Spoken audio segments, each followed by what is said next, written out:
Hello learners and welcome to Constant Learners. In today's video, we are diving into the world of database languages, the tools that help us to communicate with the databases. What are database languages and why do we need them? We know that databases are used to store the data inside the tables, and for that, we need to create and manipulate the tables as well as store and manipulate the data inside the tables. And to do that, we need database languages. So database languages are used to communicate with the databases. These languages allow us to define, manipulate, and retrieve data efficiently. Databases operate on two main types of languages. First is data definition language and data manipulation language, that is DDL and DML. Although they might sound like separate languages, they are part of the same database package where they are working together seamlessly to help us manage data efficiently. Let's break down each of these. First, let's discuss the data definition language, that is DDL. Think of DDL as the architect of the database. It defines the structure or schema of the database. It's responsible for setting up tables, columns, data types, and rules for how data can be stored. This is why DDL is called Data Definition Language. But why do we need DDL? See, before storing any data, we need a proper structure like deciding the name and type of each column in a table. Name of the columns means the attributes like student ID, name, age, and grade. And type of each column means the data types, that is student ID can be integer, name can be varchar, age can be integer, grade can be character, like that. So these are the data types. So we need to define the tables as well as the columns and the data types that are acceptable inside the table. Let's discuss this with the DDL commands and examples. So DDL commands means the commands that we use to create the tables, the columns, deciding the data types for the columns. Let's discuss what commands are included as part of the data definition language. These commands are used to shape and modify the database structure. But what are commands? Commands are a particular language that are used to get things done. Alright. First is create. Create command defines a new table or database. Alright. For example, create the table students. Along with the table, we also define the attributes with their data types. Then the alter command is used to change an existing table's structure. For example, if we want to add a column that is email to our students table, so we can add the columns using the alter command. Third command is rename. This renames a table or a column in a table. For example, we need to change the name of a column from the student's name to just name. So we can do that using the rename command. Next is the drop command. Drop command deletes an entire table along with its data. This is very important. It deletes an entire table along with its data. Alright. But the truncate command removes all the data from a table but keeps its structure. So the structure is present but the data inside the table is entirely removed. So we can assume that structure is kind of a cupboard, right?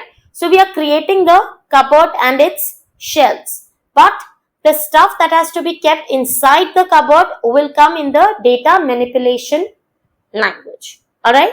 We are just creating the cupboard and the shelves. So to create the cupboard and the shelves, we use the create command. To alter an existing cupboard, we use the alter command. To rename the shelves or the cupboard itself, we use the rename command. Drop command destroys the entire cupboard along with the data or the stuff inside the cupboard. However, truncate command only destroys the things inside the cupboard but maintains the structure as it is. Alright. Next, the characteristics of data definition language. This is very important. To maintain the data accuracy, DDL supports certain constraints. Constraints are nothing but rules that are applied to data entries. First is the domain constraint. These define acceptable values for a column. Like for example, setting the age column to only allow positive numbers. Right? So this is domain constraint. That is, let's say we have the name column and we define it to only accept the characters. Right? So that is the domain constraint. Next is referential integrity. What is referential integrity? It ensures the relationships between tables stay consistent. Let's say we have two tables. Table 1, it's the orders table, and table 2 is the customers table. So in the orders table, we will have the customer ID column, which will also be present in the customer table, the customer ID, that is CID, right? So this is the referential integrity. It ensures relationships between tables to stay consistent. We've already discussed the domain constraints referential integrity in a separate video. I will link it above as well as in the description box below. Additional DDL elements are assertions. Assertions are rules that must always be true in the database. Always be true means what? Let's say I define that the customer ID in a table can never be null, right? So every row must have a customer ID. Without that, we cannot enter the data in other columns for that particular row. Or I can put an assertion that the student's age should always be greater than 0, right? So these are the assertions. Next is authorizations.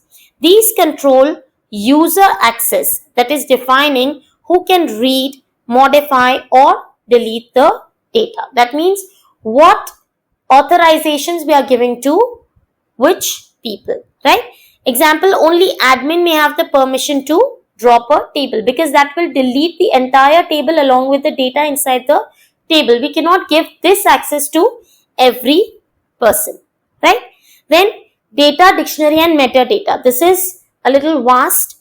Data dictionary is actually a system generated collection of tables and views that stores metadata about the database.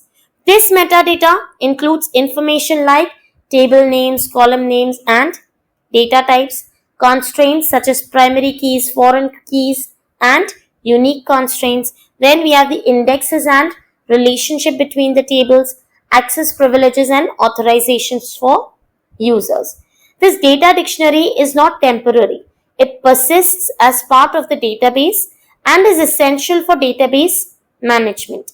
Every time a DDL command is executed, data dictionary is automatically updated to reflect these changes, keeping an organized and consistent record of the database schema. Alright, so data dictionary and metadata has the data about everything that is present inside the database. Alright, I hope that this was clear. Next, we have the data manipulation language or DML. See, DDL creates the structure. However, DML deals with actual data inside the tables. Alright, DML allows us to retrieve, insert, delete and modify the data within the database. So this deals entirely with the data inside the database or the tables. Alright, so DDL was actually creating the structure, that is the cupboard. Now DML deals with the data inside the structure, that is the stuff that we are going to store inside our cupboard. There are two types of data manipulation language. First is the procedural DML and declarative DML, that is non-procedural DML. Procedural DML specifies both, that is, what data we want and how to get it. And in case of declarative DML, that is non-procedural DML, specifies what data we want but not how to fetch it, leaving the retrieval method to the database. Alright, so procedural data manipulation language specifies both what data we want and how must the database fetch that data. However, non-procedural DML specifies only what data we want and it leaves the retrieval method to the database. It does not inform the database how we need to fetch this data. We've already discussed both procedural and non-procedural query language in a separate video. I'm going to link that video above as well as in the description below. Now let's quickly discuss the data manipulation language commands.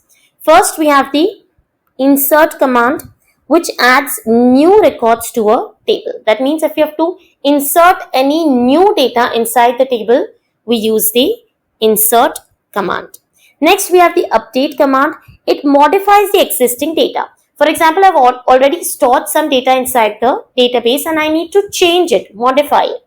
Then in that case, I'll use the update command. For example, I have a students table wherein a student's phone number has changed. So to change the phone number, I will use the update command. Then we have the delete command that removes the data from the table. Very easy. Then we have the select command. Now, we don't only store the data inside the database, we also retrieve the data or read the data from the database. That could be for n number of reasons, right? So to retrieve the data, to read the data, to fetch any kind of data from the database, we use the select command. It retrieves the data from the database. This is a fundamental DML command often called as a query. Alright? Querying the database means what? We are asking for something from the database, right? So query is a simple request for data from the database. Requesting the data from the database means what? We are asking for some kind of data from the database. That is a query. The language used to create these requests is called as the query language. The language that we use to create these requests, the queries. Request means queries. The language that is used to create these queries is known as a query language, with SQL being the most popular query language. We will discuss SQL also in detail after we complete these database concepts, right? Now, queries allow us to pull specific information out of the massive databases.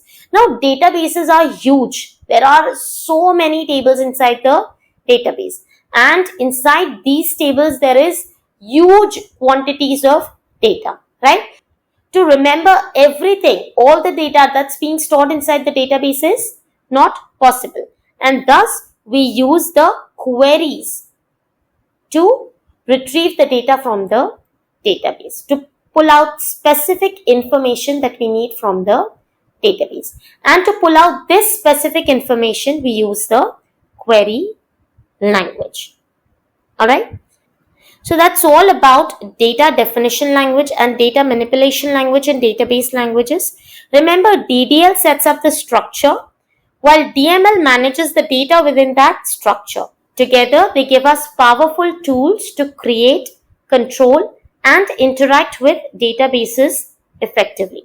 If this video helped you understand database languages better, please like, share, and subscribe to Constant Learners for more easy to understand explanations on database topics. In the next video, we are going to discuss the roles of a database administrator, the users, the database users, and their authorizations. Alright? Thank you so much for watching and see you next time.